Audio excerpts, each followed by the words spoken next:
Stakeholders in the cocoa business have asked the federal government to encourage more youth to engage in cocoa farming, as well as provide incentives for that industry. They made their position known at the presentation of farm implements and support to cocoa farmers in Akure, Ondo State. We have details in this report.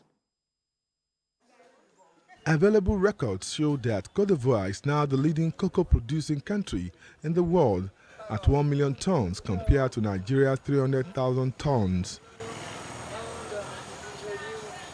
The reasons for such low cocoa production in the country are not far-fetched.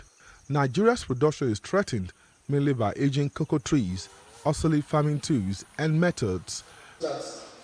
These issues came up for discussion at this stakeholders meeting in Akure, Ondo State, where farm tools and incentives were presented to some cocoa farmers.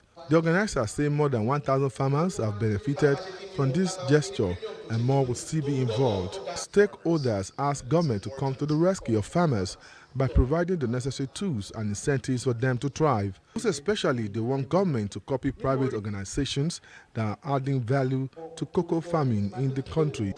What we look at the government for is to structure, to make sure that they are also showing to young people that cocoa farming is something that is very interesting to them.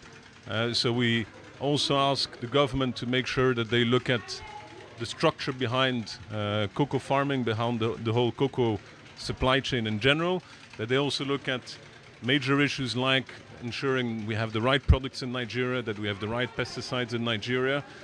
We also need to collaborate together with the government to make sure we have traceability.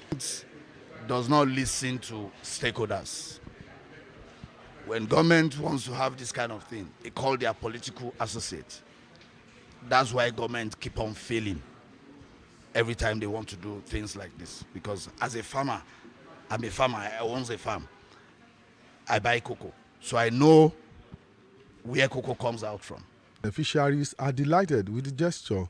We want to beg them, like they should give us a seedling.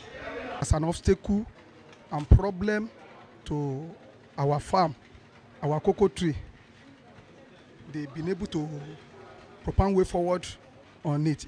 This gesture will no doubt boost cocoa production as stakeholders seek more government involvement in adding value to cocoa beans being exported from the country. Ayodeji Moradiyo, TVC News, Akure.